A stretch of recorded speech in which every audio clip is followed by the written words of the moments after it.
As I chéitin 2028, han teach cruise in Stornoway ag achgad imach for rua áranis. Tra sa bhatain han skipad pilot ag uras por Steòrnabhaigh William Benji Modestan iddi gyddym is on stúd sàbhailte a horst gan a captain idd borst in teich. Halaich in trang, trich ag an skipper pilot. Thursday. Call murder said you'll do Friday and then as she next do machas on Stornoway agus saise tínsteach agus bídol gan ich hier for a bhfuil masig go tínsteach hánig go dúbh hier san rum agus noch chaitó suas go Kirkwall. Sé éharús na hinge ach sé hai snoc, hai bic ach sé snoc na hinge. Bhí tínsteach thuile bliana. Vai stai códin, díach ag toise go bhíos. Díach seo nuair a híte na gá. Ach bísteach a dú bí an heo fat lá códin i dú. Ach was stelum sa cédi tra, ha mi na beara sa bhatain na ha mi iad an oiche. Ach hai ma nuair a hautol an na hirigin sa hautol e bors sa tjene seachs. Stelum yn op yn sio, e costum cwan. Wel a siachlin gyma trang o fiach yn siachlin sio, fa hoch gyrich yn ac yn siachlin sio. Agus hwlo foa, agus just dyn hag ag o fiach yn stisarn hag ag o fiach yn. Y jef a Spitsbergen ac yn y jiw Stornoway, y marwch, dwy'r Monterville. Just dyn, Hebridean Sky, Chinese Jacks, Hebridean Princess. Jehunje, en je me kindjoch en esch. Een moord is een kruntie nach in de Sahara. Ach, hij kan ik maar drang, ach, hij maar zo'n naadjes, hij maar zo'n ik maar drang.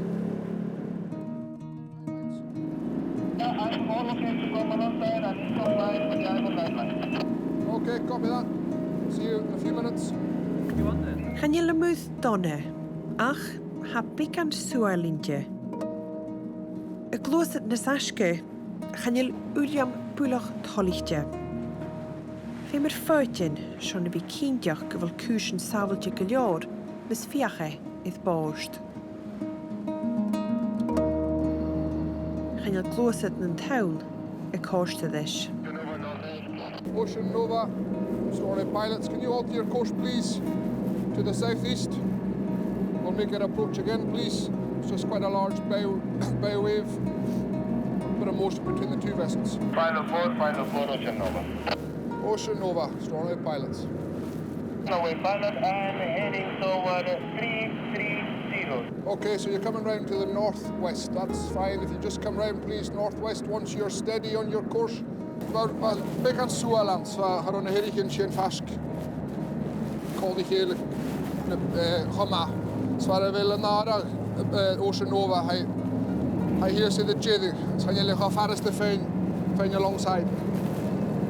Ach hai tiwn da edrych, hai tiwn da Jimmy hwn ras, ysgysyn cymryd fi sy'n ocean.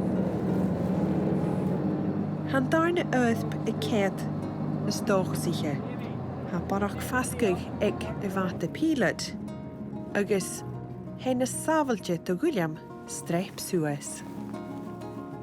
Chan anw dyn y ddiaf y fe giara'n mewn grwp gyffeim mewn pilot y gol. Ha taigl pilot, was yn dargwyd, dyn ha iolach ar y nacht, dyn y swrin brin yn y dyn a gol y rof I hyn, dyn a ffys car hydd y car, cael y gwas a gyd dwalt ach y hun, de ha strwmar y gianos mwyswn.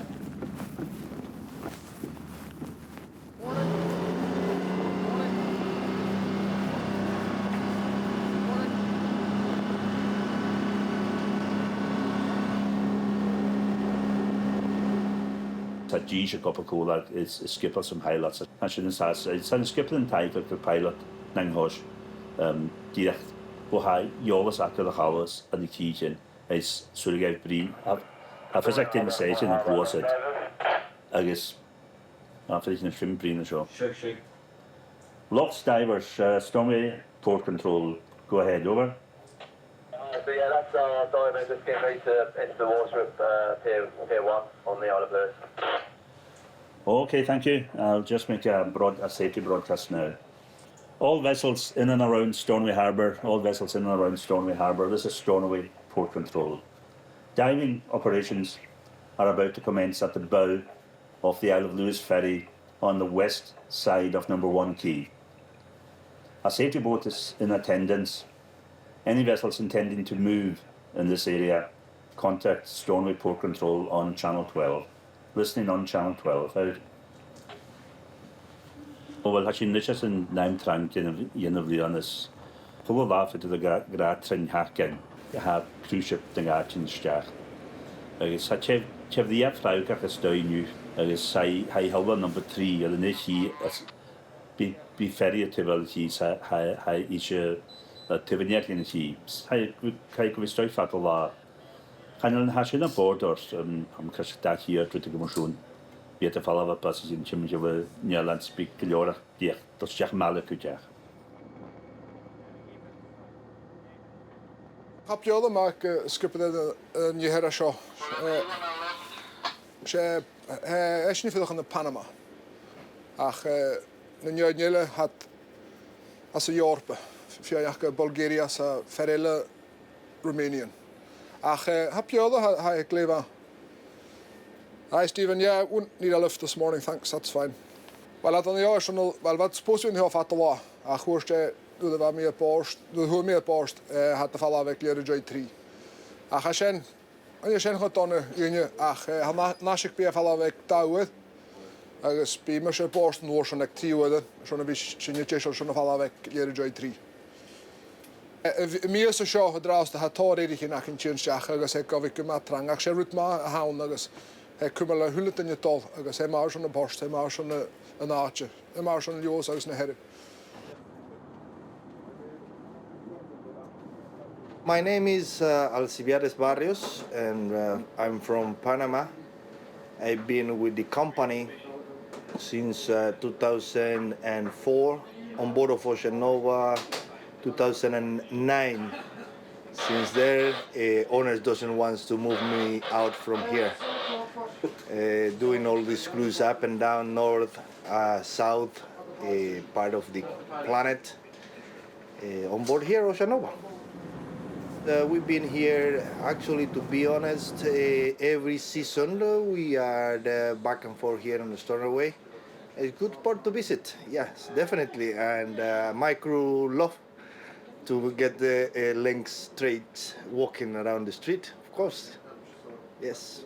All of us get a good time outside, as I say, stretching the legs, releasing all the electricity, causing on board any kind of stress or whatever, or just to relax. Yes, definitely, I'm sure about it. Stornoway is a very easy port to come in, and pilot very highly knowledge about it. And as I said before, we've been here many years back and forth, so we know the area quite good. Yeah, it's easy coming, easy going out, yeah, definitely. Idda sydd yn theoch cruise yn Ocean Nova, han cawn nwnia sy'n lwch twrish chilych yn ochalwg y tyn ffasg, agos chan ringi ffakal as yn lwnish. On the south-southeast bound leg. Okay, that's fine. I'm just making my way around. See you there shortly. Yeah, that's no bother. That's our pilot vessel at the moment. They're just going through their pre-departure checks. They're just getting ready to head out and they'll follow us out.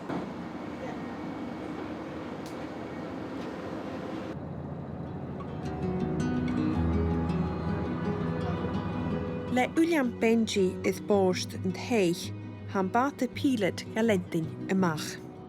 Sat yn dochus gyn bi y mwthnas cwn na fai tra a sàbhailte.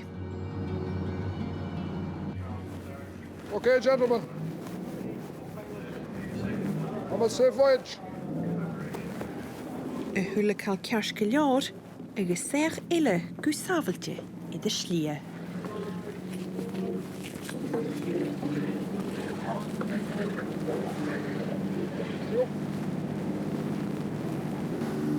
Ocean Nova, Stornoway pilot. That's a pilot will pull in clear now, Captain. if you want to set your course and speed up, thank you very much. Have a safe voyage, and we'll see you next season. Over. Thank you very much, Mr. Pilot. Yes, and all the best to you. You have a good season this week and the next upcoming, and then see you next time. Thank you.